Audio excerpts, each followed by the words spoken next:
अस्सलाम वालेकुम फ्रेंड्स, बिस्मिल्लाहिर्रहमानिर्रहीम। या कनाब दो यकन हुसैन। तो friends, welcome to my channel the future leaders आज study train back again with a new video. तो फ्रेंड्स, सबसे पहले तो आप सबसे सॉरी करना चाहता हूं कि मैं काफ़ी अर्से से अपनी वीडियो पोस्ट नहीं कर पा रहा। एक्चुअली कुछ रीजन थी जिसकी वजह से वीडियो पोस्ट नहीं कर पा रहा। अब मैं स्टूडेंट जिनके 9 to 10th के पेपर होने वाले हैं वो काफ़ी फोर्स कर रहे हैं कि सर आप काइंडली वीडियोज़ वगैरह डालें। न्यूमेरिकल्स वगैरह आपको पता है 9 to 10th के कुछ रहते थे, तो वो इंशाल्लाह हम कंटिन्यू करने लगे। तो आज हम स्टार्ट करते हैं चैप्टर नंबर 3 जो कि फिजिक्स का जिसका नाम है डायनामिक्स। इसके न्यूमेरिकल से स्टार्ट करते हैं इंशाल्लाह। आइए देखते हैं कि न्यूमेरिकल्स में क्या कहा जाता है। अपने कॉपी पेंसिल वगैरह रजिस्टर वगैरह निकाल लें, जहाँ पे आपने इसको कंटिन्यू करना है। बस आपने बुक्स वगैरह भी आप लोग निकाल लें। तो खैर नेक्स्ट टाइम ऐसे किया करूंगा कि बुक पे जान के आपका जो न्यूमेरिकल है इसके ऊपर लिख दिया करूंगा। आज मैं बुक के ऊपर देख के पढ़ रहा हूँ, तो आप लोग भी साथ अपनी बुक्स वीडियो पॉज करके निकाल सकते हैं। चलो चलते हैं पहले न्यूमेरिकल की तरफ। कहता है 3.1 न्यूमेरिकल है। कहता है force of 20 newton moves a body with acceleration of 2 metre पर second square, what is its mass. यानी कहता है अब फोर्स है 20 न्यूटन की जो कि एक बॉडी को मूव करने के लिए यानी कि मूव कर रही है और 2.2 मीटर पर सेकंड स्क्वायर के लिए एक्सेलरेशन उसके अंदर पैदा हो रहा है, तो उसका क्या मास होगा। ठीक है, तो सिंपल आइए चलते हैं गिवन डाटा की तरफ। कि गिवन डाटा क्या क्या दिया हुआ है। यानी कि कहता है अब फोर्स ऑफ 20 न्यूटन, यानी कि फोर्स दी हुई है 20 न्यूटन की।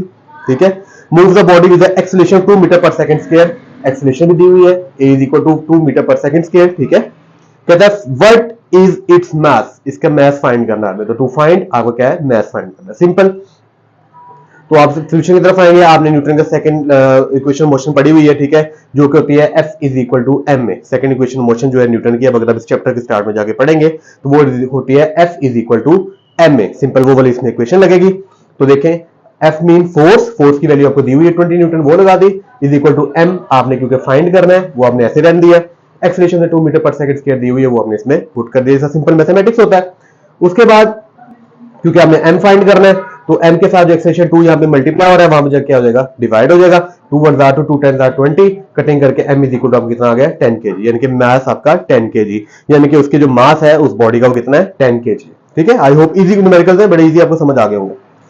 अगला न्यूमेरिकल आपका जी कहता है weight of a body is 147 Newton. कहता है एक बॉडी है जिसका वेट जो है 147 न्यूटन है। सिंपल गिवन डाटा दिया हुआ 147 न्यूटन है।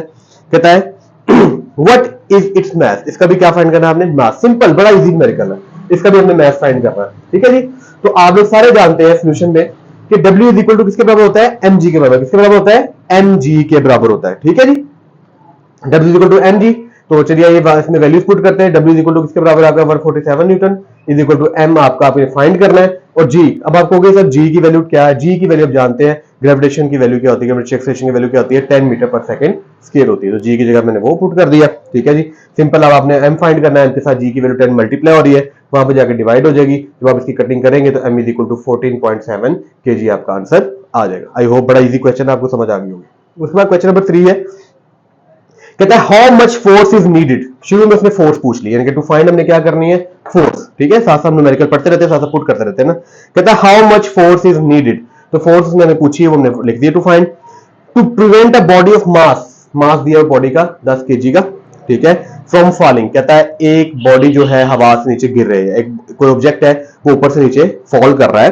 ठीक है, तो उसका मास जो है 10 किलोग्राम है। तो कहता है उसको कितनी फोर्स लगेगी इसको कैरी करने के लिए, इसको यानी कि ऊपर से नीचे गिरते हुए पकड़ने के लिए कितनी फोर्स लगेगी। ठीक है, दोबारा सुन ले कि एक बॉडी जो कि ऊपर से नीचे गिर रही है, फॉलिंग, फ्री फॉलिंग हो रही है, ऊपर से नीचे गिर रही है, उसका जो मास है वो कहता है 10 kg का है। तो उसको यानी कि कैरी करने के लिए, इसको संभालने के लिए कितनी आपको फोर्स लगेगी। Simple is that. वही वाला फार्मूला, सेकंड इक्वेशन वो वाला मोशन वाला फार्मूला लगाओगे, F is equal to M A. यहां पे एक छोटी सी बात है, सुन लो गौर से। F is equal to M A. अब F is equal to M G, A की जगह में मैंने क्या लगा दिया, G। अब बच्चे पूछेंगे कि सर आपने ए की जगह पे G क्यों लगाया। क्योंकि बेटा G मैंने लगाया क्योंकि ग्रेविटेशन एक्सीलरेशन है। जब कोई चीज हवा से नीचे गिरती है, ऊपर से नीचे फ्री फॉलिंग होती है, गिरती है, तो उसकी जगह वहां पर एक्सीलरेशन, ग्रेविटेशन एक्सीलरेशन यूज होता है। ठीक है, आपने पिछले चैप्टर में पढ़ा होगा कि जब आपकी कोई बॉडी हवा में हो, ऊपर से नीचे गिर रही हो, तब आप एक्सेलरेशन की जगह G लगाते हैं, ग्रेविटेशन एक्सेलरेशन यूज करते हैं। हाँ, वो बॉडी अगर जमीन पे मूव कर रही है, जमीन पे वो चल रही है, तब आप ए ही यूज करोगे, एक्सेलरेशन यूज करोगे। अगर वो बॉडी हवा में है, ऊपर से नीचे गिर रही है, तो इसलिए आप ए की जगह पे क्या लगा दोगे, G। तो ये बात समझ आ गई आपको। बच्चे काफी ज्यादा कंफ्यूज होते हैं कि सर एम ए की जगह पे एम जी क्यों लगा दिया। सिंपल, दोबारा बताता हूं, जो चीज हवा में नीचे गिर रही होती है, फ्री फॉलिंग कर रही होती है, उसकी जगह पे आप ए की जगह पे जी लगा देते हो। तो simple F is equal to M A, यानी कि F is equal to M A की जगह पे G लगा दिया आपने। अब हमने वैल्यू पुट करनी है, F is equal to M की वैल्यू कितनी भी, मास उसका 10 है और G की वैल्यू आप जानते हो 10 मीटर पर सेकंड स्क्वायर होती है, जितना मेरे पीछे क्वेश्चन में लिखा हुआ है, ठीक है। तो 10 इंटू 10 100 न्यूटन, फोर्स आपकी आ गई जी 100 न्यूटन। तो ये बड़े ही इजी और सिंपल से क्वेश्चन है। इंशाल्लाह अब डेली बेस पे कोशिश करूंगा आपके लिए वीडियोस लेके आऊं। डेली हो सकता है कि 2-2 वीडियोस भी डालूं ताकि आपके न्यूमेरिकल्स 9th और 10th के जल्दी जल्दी कवर हो जाए।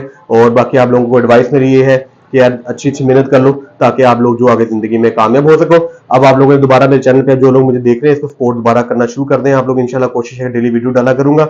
और मेरी ऐसी वीडियोस के लिए, मोटिवेशनल वीडियोस के लिए, एकेडमिक वीडियोस के लिए अगर आप लोग मजीद जो है चाहते हैं तो मेरी वीडियोस को जो है लाइक शेयर सब्सक्राइब करें और मेरे चैनल को भी इसके साथ लाइक शेयर सब्सक्राइब लाजमी कीजिएगा। Thank you. Cut it.